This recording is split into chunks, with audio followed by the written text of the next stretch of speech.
这里是加拿大，拥有地球上最奇怪的路线之一。那是一条大约250英里长的水道，花了将近90年时间，硬生生从坚固岩层中凿出来。为了让船只能够通过，工程师们不得不建造一些真正非凡的结构，比如一个像7层楼那么高的巨大升船装置，可以在完全不使用任何电力的情况下把船抬高。但即便如此，这还不是最疯狂的部分。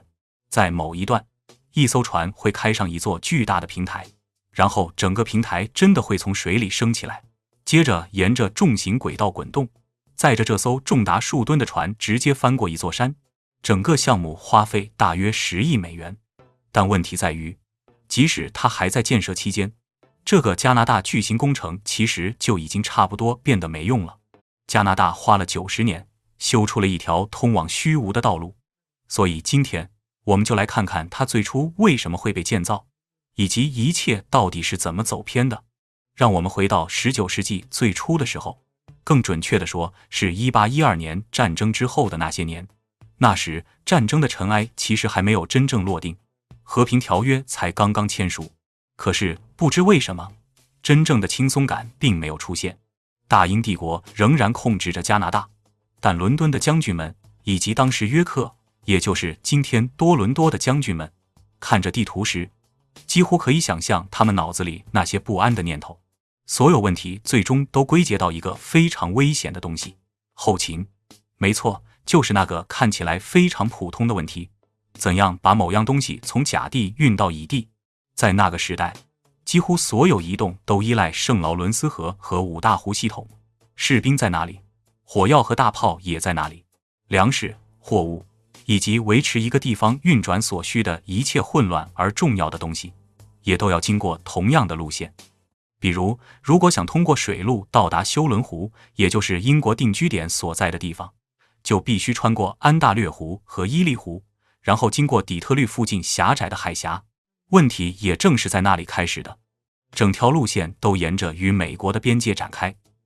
在英国人看来，如果另一场战争爆发，美国人的意图已经非常清楚了。而在当时，很多人几乎相信战争可能随时爆发。你可以想象一下，只需要一发炮弹，这条运输命脉就会被切断，通往上加拿大的补给线会陷入瘫痪，西部的堡垒会被孤零零地留在那里，就像火车站里被遗忘的行李箱一样。从那以后，局面就会变得十分阴暗。在几乎没有其他选择的情况下，一大片领土可能会在一夜之间丢失。正是在这种背景下，一个想法出现了，它一半来自绝望，一半来自精明。他们需要一条替代路线，一条秘密路线，藏在森林深处，避开视线。更重要的是避开炮兵射程。某种意义上，它像是一扇后门，只不过规模扩大到了一个国家的级别。而正是恐惧成为了推动这个项目的发动机。从那一刻开始，军事工程师开始在安大略的荒野森林中四处勘察。最终，英国测量员注意到一串湖泊和河流斜穿过安大略半岛。乍一看，这只是自然地理，但如果仔细观察，一个很有吸引力的可能性就开始显现出来。一条后来被称为特伦特塞文水道的路线。这个计划非常雄心勃勃，它将连接南部的安大略湖和北部的乔治亚湾，而乔治亚湾又是休伦湖的一部分。这样一来，船只就可以直接航行，不必绕行危险的伊利湖，因为那里随时可能出现麻烦。听起来很合理，对吧？但有一个问题，大自然显然从来没有把这条路线设计成给船只通行的。整个系统被分成2个流域，特伦特河向南流，而塞文河则朝相反方向向西北流去。它们之间有无数障碍、急流、瀑布、突然变化的高度。在某些地方，地形几乎是在直接告诉人类回头回家吧。为了让船只穿过这种地形，工程师必须设计出一种像水上阶梯一样的东西。船只真的必须一步一步地爬升，再一步一步地下降。为了实现这一点，他们计划挖掘几十英里的运河，并建造一整套船闸和水坝网络。最终，这条路线将延伸将近250英里。第一项工程开始于1833年，当时一座木质船闸在 Bob Cajun 附近建成，建设过程非常艰难，真的极其艰难。工人们主要靠双手劳动，在加拿大地盾的坚硬岩石中凿开道路，森林用斧头砍倒，岩石用黑火药炸开，所有这些都发生在偏远荒野中，同时还伴随着疟疾等疾病，以及持续不断的资金短缺。尽管如此，项目还是继续向前推进。大英帝国已经开始建造他眼中北美的一条关键防线，过程缓慢不均衡，但到了这一步，也已经没有什么简单的方法可以直接改变主意了。最终，他在1920年完工。没错，建造它花了将近90年。在这段时间里，项目消耗了大量劳动力和资金，按今天的价值计算，大约相当于10亿美元。公平地说，他也确实创造出了一些属于那个时代的真正工程杰作。1904年，工程师 Richard Birdsall Rogers 创造了一个可以称为工程奇迹的东西——彼得伯勒升船闸。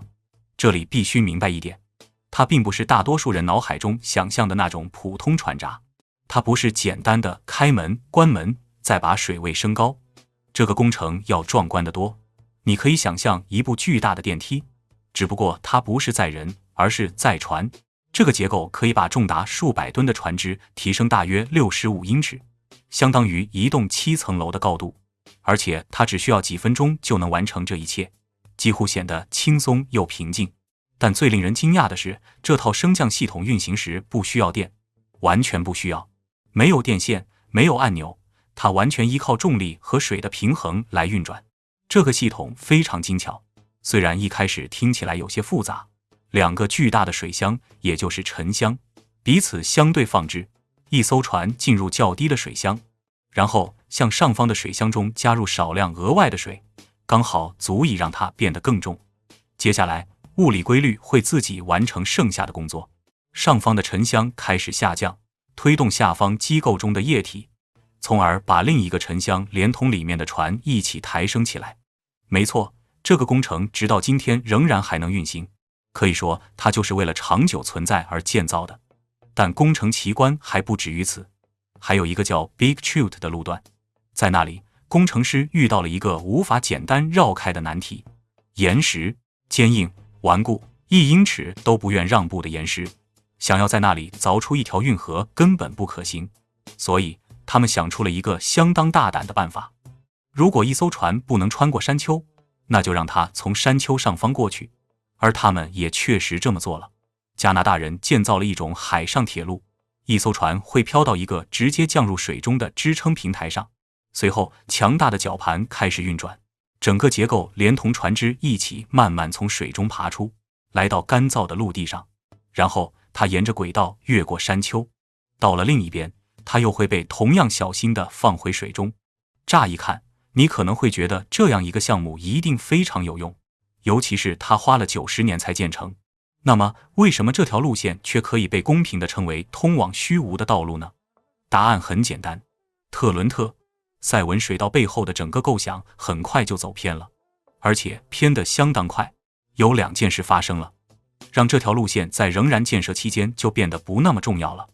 第一，在工程于1833年开工之后，与美国的紧张关系逐渐缓和。当然，这不是一夜之间发生的，但2国关系确实明显稳定下来，而那些关于圣劳伦斯河会遭到炮击的恐慌场景也逐渐成为历史。曾经为这个项目提供理由的恐惧突然失去了紧迫性。说到底，如果实际上没有人打算封锁主路线，加拿大为什么还需要一条秘密路线呢？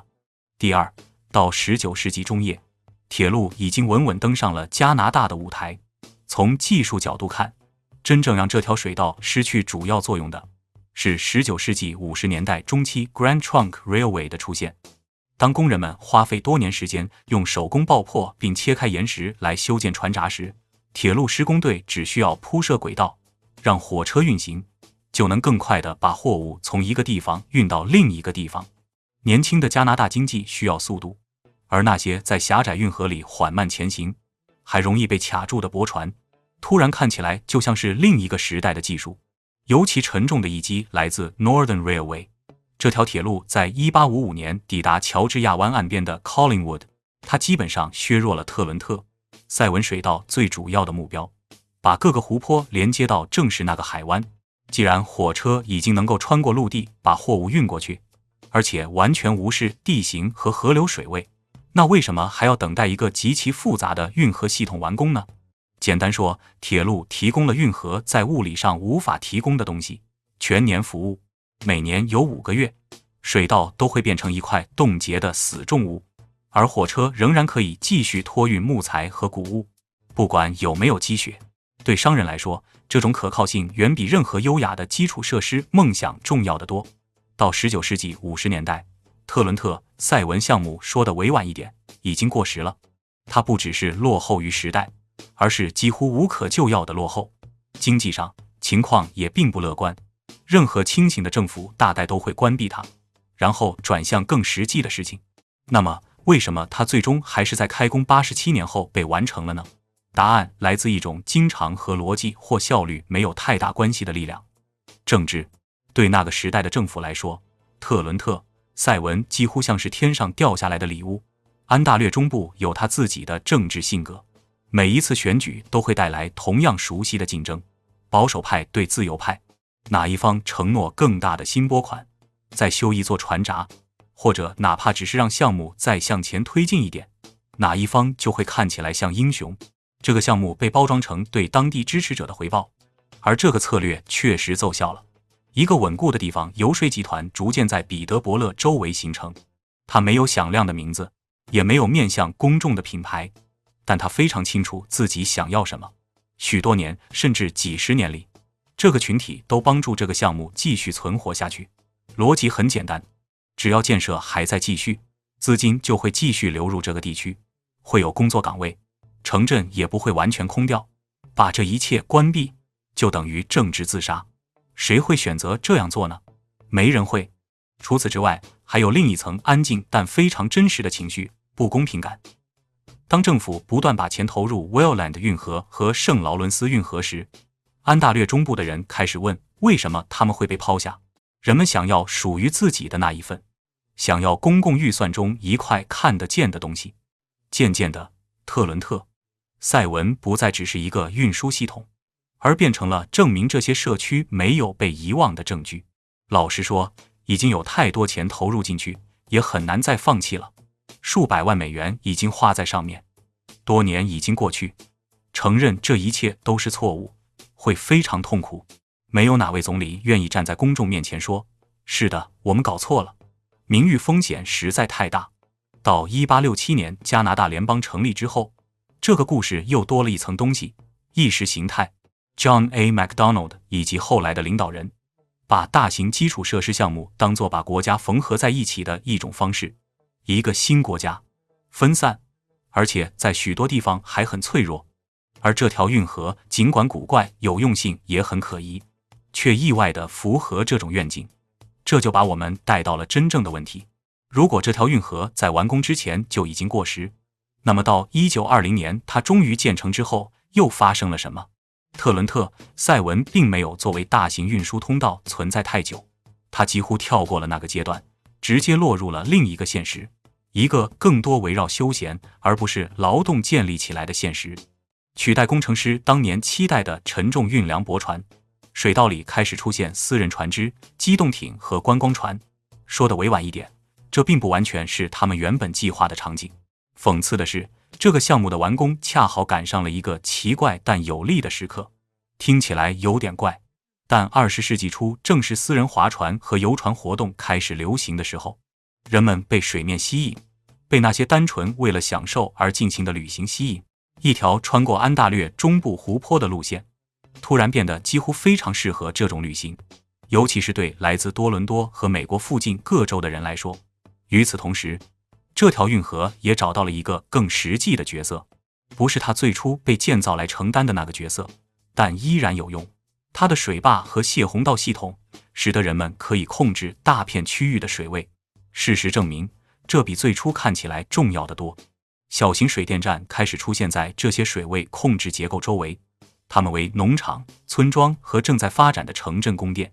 所以，这条运河从来没有成为一条高效的货运路线。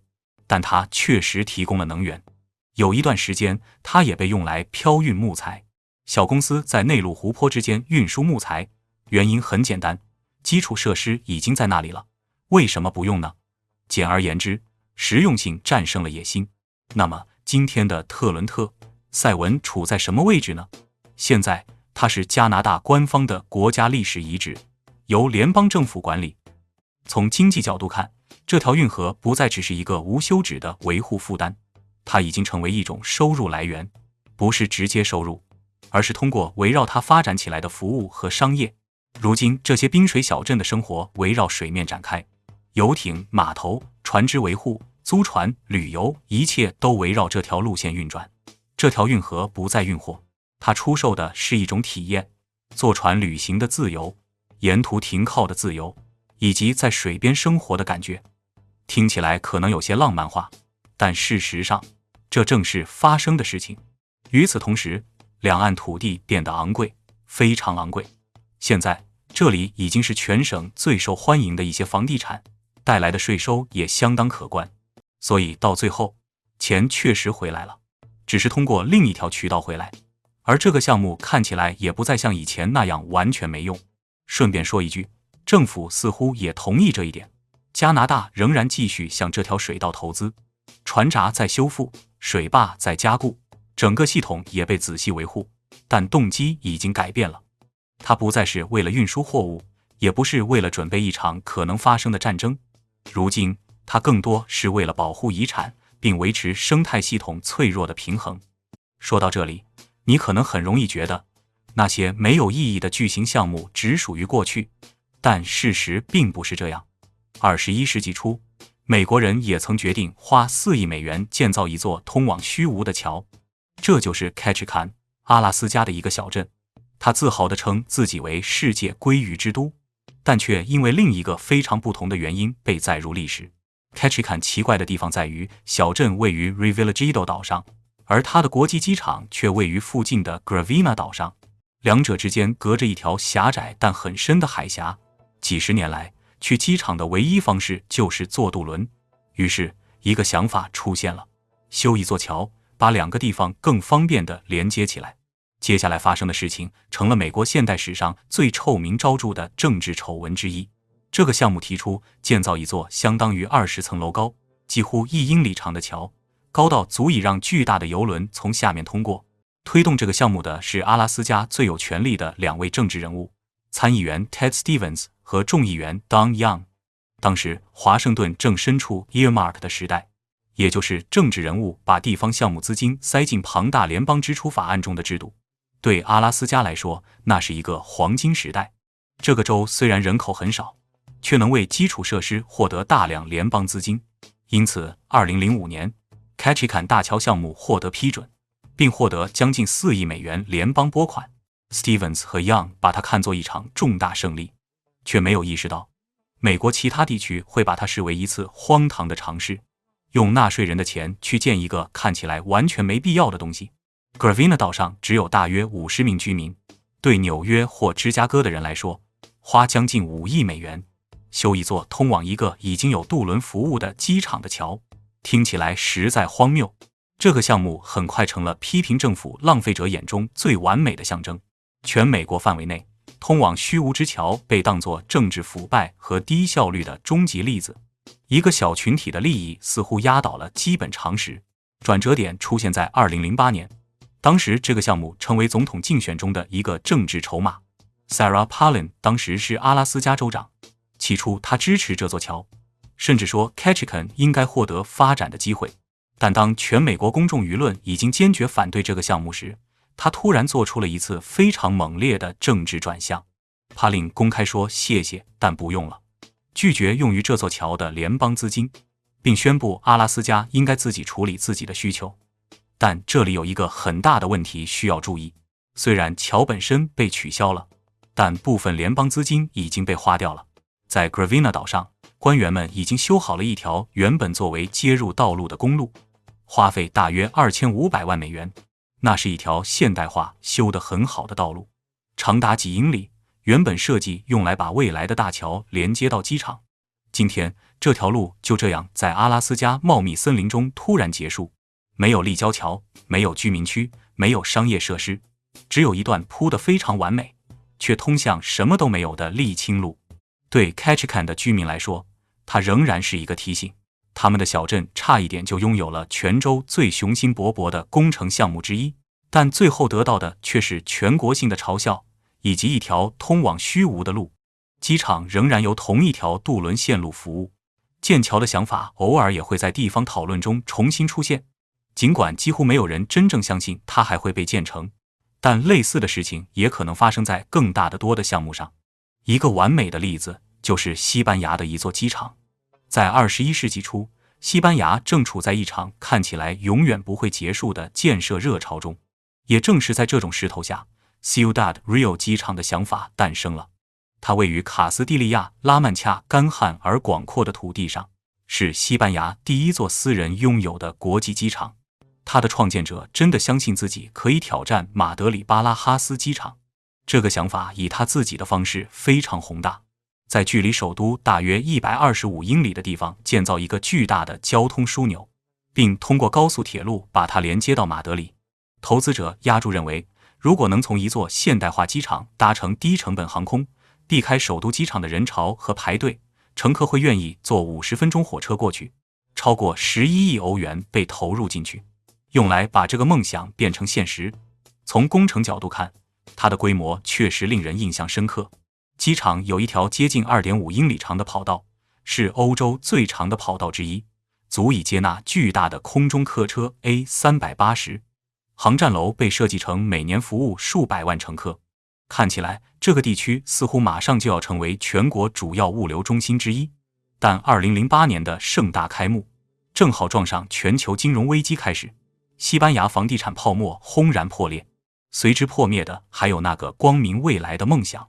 航空公司几乎没有兴趣把航班转移到那里，曾经承诺的高速铁路车站也从未建成，使机场被切断在它原本依赖的交通网络之外，客流量低得像灾难一样。那些为数百万旅客而建的航站楼，只看到零星几个旅客。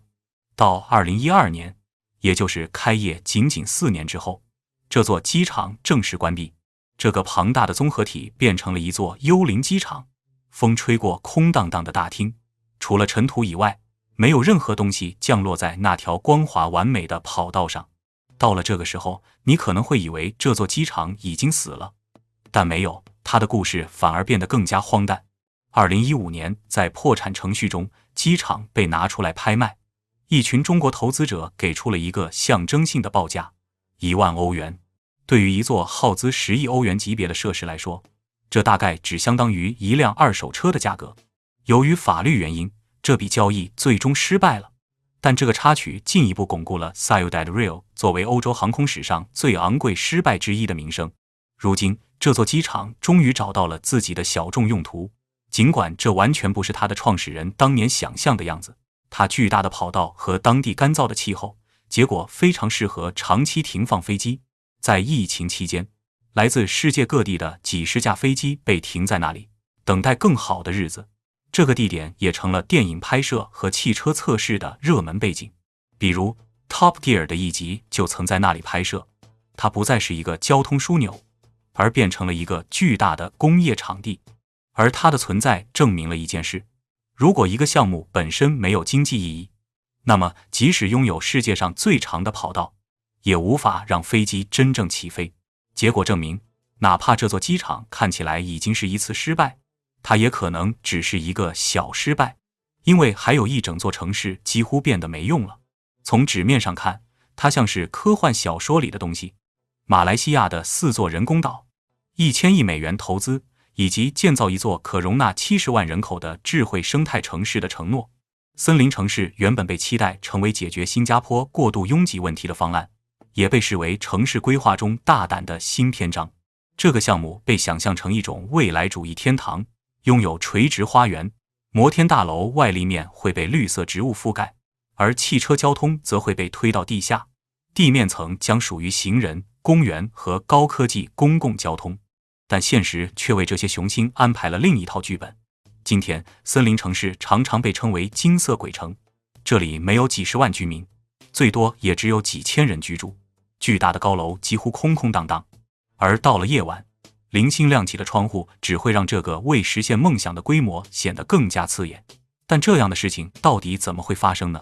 这座城市之所以空旷，主要原因之一是中国政策发生了变化，主要投资者是房地产巨头碧桂园，而目标买家则是那些想把钱转移到安全地方的中国富裕公民。当北京收紧资本管制时，买家流量几乎瞬间枯竭，项目也就失去了自己的金融燃料。马来西亚国内政治也发挥了作用，官员们开始担心，这座城市正在变成一个外国人 enclave， 也就是外国人聚居区。于是政府限制了购房者获得长期签证的能力，这让很多原本考虑把这里作为第二居所的人打了退堂鼓。然后新冠疫情给了最后一击，冻结了建设活动，也把已经完工的区域变成了看起来像末日电影场景一样的地方。如今参观森林城市的游客会描述一种超现实的场景：修剪的完美的草坪，仍然运行的喷泉，豪华免税店和完全空无一人的街道并排存在。尽管如此，森林城市并不是通常意义上的废墟，它的基础设施仍然被维护得非常好。那里有国际学校，有几家酒店，还有一座世界级高尔夫球场。它不是一片废墟，而更像是一个被冻结的未来版本，等待自己的时刻到来，或者等待有人赋予它一个新的目的。从建筑角度看，这座城市仍然非常令人印象深刻。它的雨水收集系统、污水处理设施和垂直花园确实都在运行。森林城市是一次独特的可持续发展实验，它不是因为工程失败而失败，而是被一场地缘政治和经济风暴击败。今天森林城市矗立在那里，像是人类雄心的纪念碑，同时也提醒人们，世界可以变化得多么迅速。它没有成为下一个新加坡，而是变成了黑暗旅游目的地。人们来到这里，感受一个价值1000亿美元梦想的寂静。但为什么马来西亚当局不做更多事情来复兴这个项目呢？毕竟所有那些基础设施都还在那里。事实上，他们确实正在努力。马来西亚政府正试图通过授予森林城市特别金融区地位，为它重新注入活力，希望吸引来自新加坡的公司和专业人士。不过，到目前为止，它的未来仍然非常不确定。